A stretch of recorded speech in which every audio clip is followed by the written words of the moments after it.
At yun na nga ng mga bayan, pag-usapan nga po natin na ito pong napakatinding banat po ni Senator Jinggoy Estrada. Dito nga po sa kanyang matalik na kaibigan, na si Nicolas Torre, mga kabayan.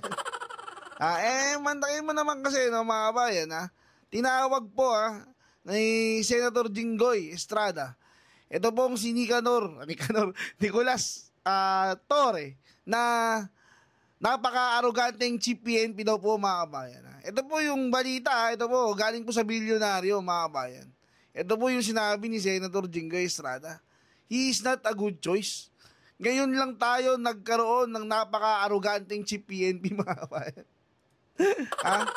Binanatan po ni Senator Jinggoy, ito pong si Pitbull. Kung babalikan po natin, minsan na nga po nagkaharap lang si Senator Jinggoy, mga kabayan, at itong si Pitbull, mga kabayan, dyan sa Senate hearing.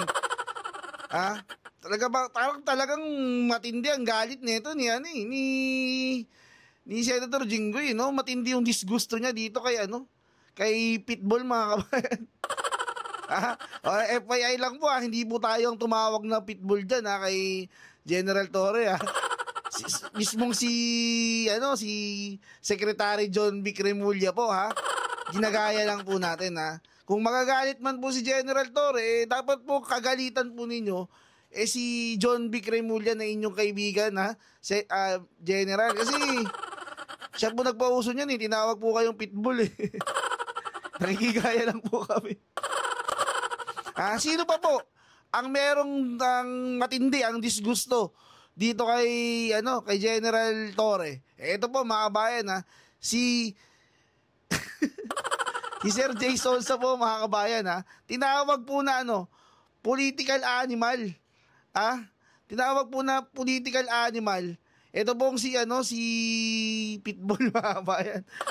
Ito po, panoorin po natin yung ulat patungkol dyan, Magtataka ako kung hindi siya na-appoint, na-promote. Kasi grabe ang ginawa nitong mamang ito, no? Talagang sinakripisyo niya, pangalan ng pamilya niya, yung dangal niya, yung dangal ng kaklase niya, ng institusyon kung saan siya nag-aral, no? Kasi alam naman natin na talagang marami ang talagang sukal ang kalooban sa kanya. So talagang kung magtatanong ka ngayon, lalabas ka sa kalye, walang natutuwa, no, sa ordinaryong tao. Kaya lang, siyempre si Presidente natutuwa dahil alam niya na itong kanyang inappoint talagang susunod susunod sa mando niya, no? Kasi matagal ng obsession. Mr. Torre is a political animal. He is not more than being an officer and a gentleman of the Philippine National Police. This guy is a political animal. Pagtatalaga ng bagong hepe ng Philippine National Police sa katauhan ni Police Major General Nicolas Torre. Ano bang masasabi mo dito?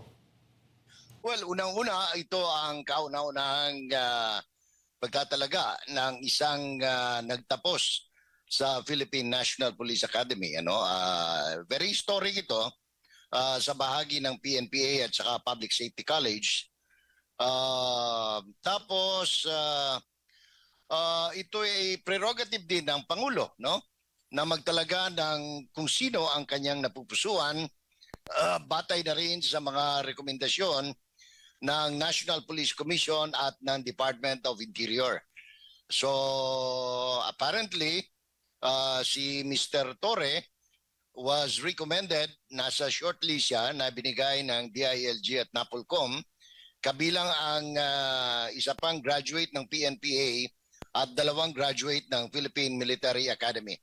So kung tutusin natin, ito ay sinyalis na rin ng pagtatapos ng leadership ng mga cavaliers o graduate ng PMA sa dating Philippine Constabulary, naging PCINP o Philippine Constabulary Integrated National Police, and eventually nung may tatag ang Philippine National Police pursuant sa itinakda ng Kongreso ng kapanahunan nila Senator Aquilino Pimentel Jr.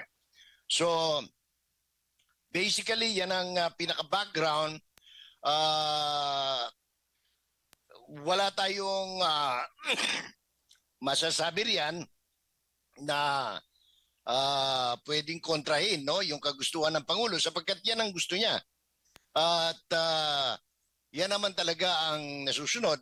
Pero sabi nga sa English, the appointment of presidential appointees, no, ay nasa discretion at kumbaga sa salitang kalye, sa kursunada ng presidente yan. Kaya gusto mo o may question, ay wala tayong magagawa kasi yan ang option ng presidente. Ngayon, makakabuti ba yan para sa bayan? Unang-una, kalimutan na natin yung salitang reconciliation, no? Kasi yan ang nabanggit sa isang panayam, kung di ako nagkakamali, isang podcast, no? Ng Katotong Tunying, no? Na sinasabing gusto makipag-reconcile ng Pangulo sapagkat ayaw niya ng may kaaway, ayaw niya ng may kakontra. Pero with this development, I don't think this will sit well doon sa mga naging may sa Bisaya pa dunay aligut-gut, no, sa mga panghitabo. Among them, number one, people of Davao region, no, and Mindanao, dahil dun sa pinangunahan ni Major General Nicanor Torre III, yung raid at saka siege sa Kingdom of Jesus Christ, no, at nabulabog dyan hindi lamang ang New Jerusalem o kay religious compound ng KOJC, kundi buong Mindanao, more particularly Davao City, dahil nagkagulo-gulo nung yung schedule ng mga flight doon, may mga na-delay sa biyahe nila, may mga nagkaroon na aberya. And then sumunod dyan yung mga tauhan ng OBP, no, Office of the Vice President, nang magkaroon ng gulo at pilit na kinukuha o inaalis sa St. Luke's Medical Center o paglilipat sa St. Luke's Medical Center ng Chief of Staff ng OBP, no, Office of the Vice President. At ang pinakamalala, Jade and Admar, ay yung extraordinary rendition ng isang Filipino leader who is incidentally in all the surveys is the most trusted Filipino leader.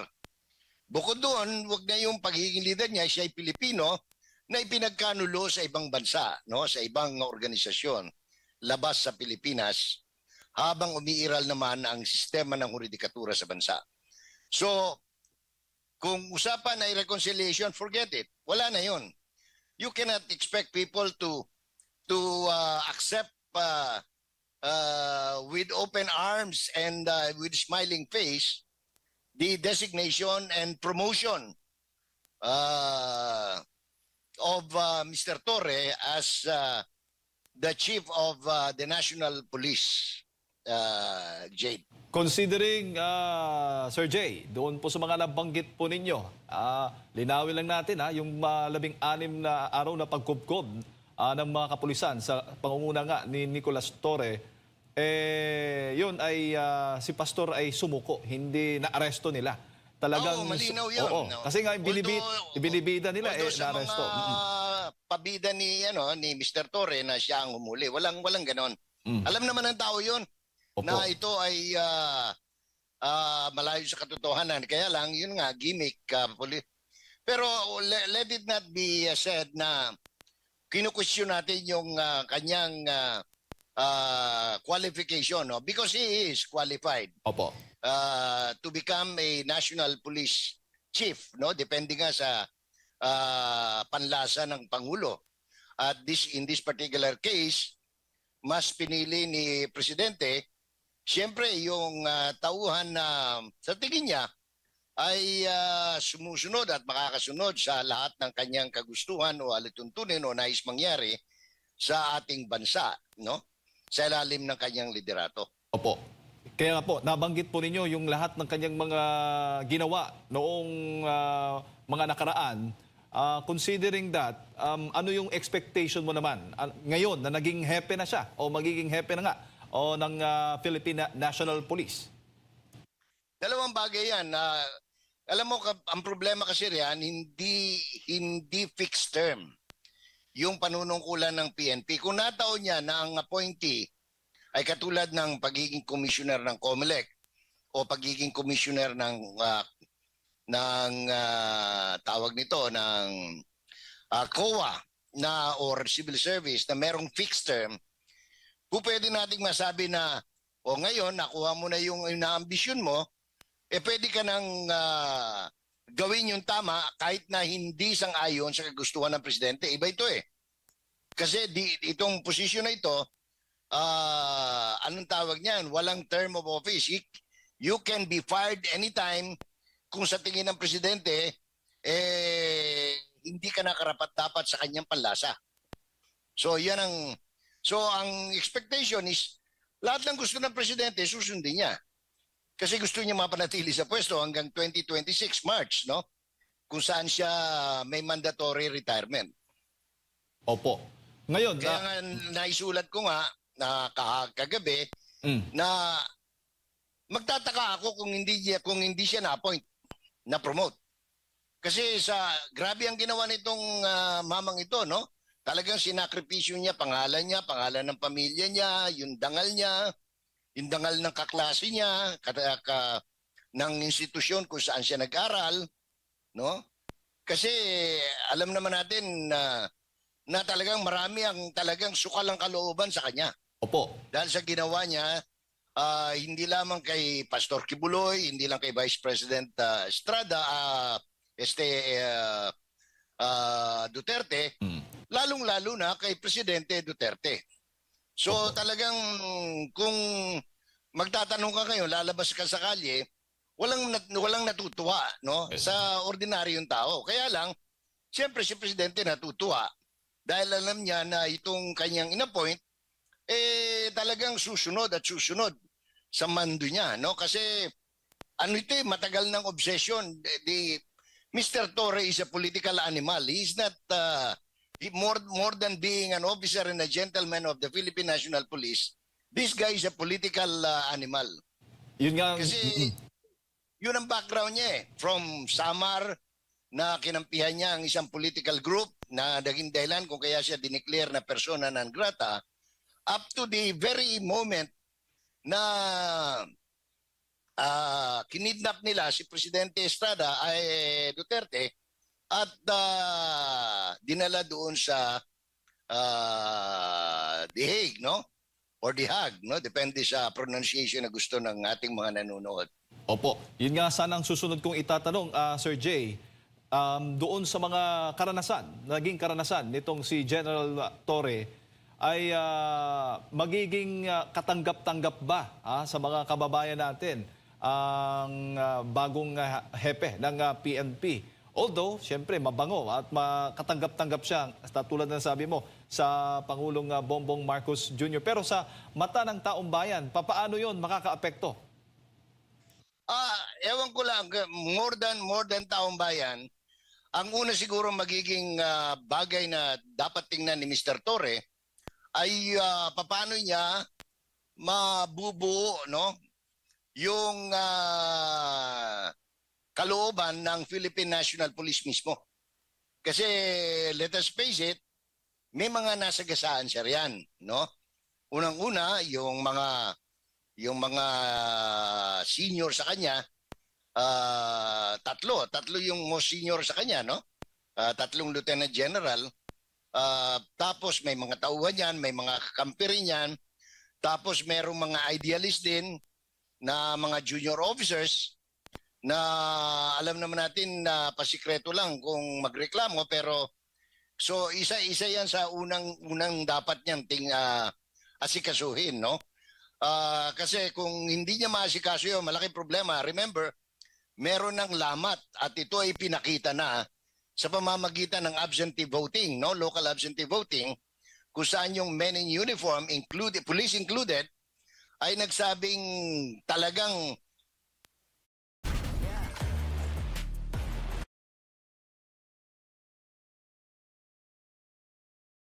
ayaw nila doon sa mga bataan ng presidente. Mm. Ito, hindi lang Bataan, talagang lahat ginawa na niya, no? Opo. Oo. Lahat ginawa niya. Lahat ng ipag-utos ni Romualdez, lahat ng ipag-utos ng Malacanang, at kung sino pa sinasabi nilang mga reyna sa may BGC, talagang sinunod niya. So, kasi gusto nga niya makuha yung posisyon na yan. Opo. At hindi ko naman minamasama yon sapagkat ambisyoso yung tao eh. Mm. Wala kang magagawa, no? Talagang, kumbaga, hindi lang niya ambisyon, obsession niya yon na maging PNP chief. Mm-mm. Opo. Pero sa inyo po, Sir Jay, yung nakikita, yung ginawa ho ba ni General Torre, yung mga nabanggit po ninyo, nagdulot ho ba ng positibong imahe dito sa pangkahalatan sa Philippine National Police? Hindi lang sa PNP. Masamang image din ito sa international. Kasi, can you imagine somebody who renditioned the former president, who is most beloved not only by Filipinos but even foreigners, has been promoted, no, to head the national police. So malaki talagang malaking step ang gagawin nila to erase this, no? Kung aalisin nila o mapapaniwala nila ang taong bayan, more especially the rank and file in the Philippine National Police. Hindi tayo nangiintriga kasi pagkahapon lang ng hapon nung lumabas yung balitang yan, yung mga junior officers na nakakausap ko, nagpapadala ng mensahe, patago nilang sinasabi, withhold nyo lang pangalan namin, ganito. Kasi sinasabi nila yung hindi nila kagustuhan. Remember, may malaking problema na kaagad yan. 53 officers of the Philippine National Police from Davao region were farmed out to far-flung areas as far as Cordillera Autonomous Region, Catanduanes, Romblon, economically dislocating them, including their families, no? So ang laking sama ng loob niyan, no, na kinikimkim. Bagamat professional sila, tinanggap nila yung order, pero sa loob-loob niyan, talagang kung pwede lang sabihin na isinusumpa nila si Torre, malamang ganun ang nasa kalooban nila, Jade. Opo. At isa nga sa mga napansin din, Sir Jay, ang nakikita nyo rin ho ba na ang kapulisan, lalo na yung mga namumuno, ay nagagamit sa politika? Alam mo, matagal nang politicize ang PNP na dapat sana hindi, no? Pero mas lumala ngayon. Kung noon ang mga kwento lang naman kasi noon, in the early days of the PNP, PCINP, ay yung binibili yung posisyon, kailangan mo magregalo ng ganito. Ngayon iba na eh. Ha? Yung dumating na doon sa punto na gagawin mo kahit alam mong baluktot yung order, gagawin mo because you wanted to keep your position or get a higher position, no? Like for example, example na lang natin, ito si Police Brigadier General Jean Fajardo. He is supposed to be a regional director of Region 3. Pero ba anong ginagawa niya at the time na inirindisyon si Mr. Duterte patungong the Netherlands? Kung tutusin mo, dapat nandun siya sa Pampanga, nandun siya sa Nueva Ecija, kung saan, no? Pero nandun siya sa airport, nandun siya sa airbase.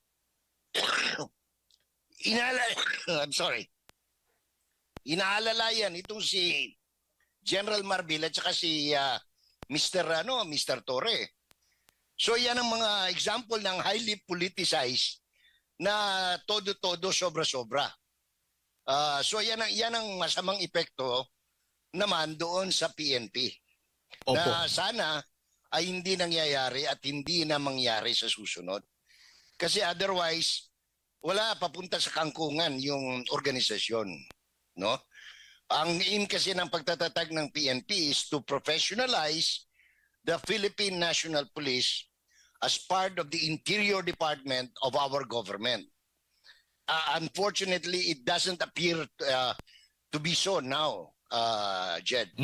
Bago ko lang ipasa kay partner Admar, Sir Jay, Ano bang nakikita niyong pinakamalaking achievement na nagawa ng Philippine National Police? Bumaba ba ang krimen? Bumaba ba yung mga drug addict? O mas maraming nahuli na mga kilala pong personalidad na nakikita po natin ngayon? Alam mo, may mga press release, di ba? Tsaka public pronouncement si Police Director General Marbil, no? Na pinagyayabang niya, ang laki na ibinaba ng krimen. Pero ang tanong ko nga kung bumaba ang krimen, bakit may travel advisory yung Amerika? Bakit may travel advisory yung Korea and other countries, no? Bakit ang daming nakikidnap? Exactly. Ba't ang daming napapatay, no? So, balinto na doon sa katotohanan kaysa doon sa sinasabi. Ngayon kasi, ang problema kasi dyan ganito, no? Babalik yan doon sa highly politicized, Jed. Kasi yung mga, halimbawa, station commander ka, no? Sa bayan ng, tigasaan ka, Jed? Taga Davao, sir. Oh, Davao. Halimbawa, Bukidnon, no? Huwag na sabihin Davao, baka sabihin lang, masyado tayong obvious. Isang munisipyo ka sa Malaybalay, halimbawa. Siyempre, dahil nakikita mo, ito lang ang paraan para umasenso ka, yung happy dyan, pagagandahin niya yung report. Di ba? Sasabihin niya, sir, ang napatay dito ngayon sa nakalipas na 30 days kasi may monthly report sila ano lang 10. Di ba?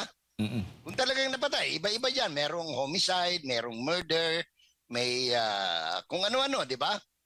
Tapos, padadali niya yung report sa provincial commander. Doon sa provincial commander, halimbawa ng Bukidnon.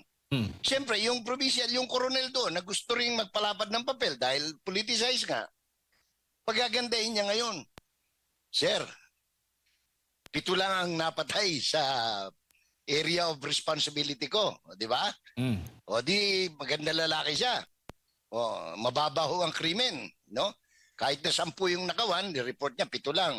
Kasi magpapapogi nga Pagdating naman sa region, doon sa report, siyempre yung isang estrella o coronel pa lang yung regional commander, magpapagandang lalaki rin yan para makuha niya yung estrella o madagdagan yung estrella sa balikat. Sasabihin niya, sir, 5 lang ang napatay, 5 lang ang nakawan. O, di siyempre, ganda, okay ito, bumaba ng 50% yung crime rate, di ba? O, pag siyempre, yung PNP chief, gusto rin magpalapad siyempre ng papel sa anong tawag nito, DILG, tsaka sa NAPOLCOM, no? Kasi gusto niyang either ma-extend yung kanyang term of office o gumanda yung kanyang image so that pag nag-retire siya, baka pwede siyang ma-appoint na ambassador sa Laos o sa Cambodia, no? Ganon yun saksi tayo sa nangyayari sa nakaraan. So, kaya ang nangyayari, pag nag-press conference, sasabihin, ang crime rate sa Pilipinas ay bumagsak ng 32% or 16%. O di ang ganda lalaki. Pero ang katotohanan hindi naman ganun so, ang nangyayari ngayon, ito na yung resulta. Merong extreme travel advisory mismong Amerika, South Korea, BGC. Pinag-iingat ang mga tao sa BGC. Sa Makati, may advisory sa mga nakatira sa kondominyo, mag-iingat po kayo. Ano ibig sabihin nito? Kung bumababa ang crime rate at magaling itong mga namumuno sa ating PNP, bakit may ganito? Yun lang, tanong lang naman yun sa atin. Hindi naman tayo nagkukondem, no? Paliwanag nila.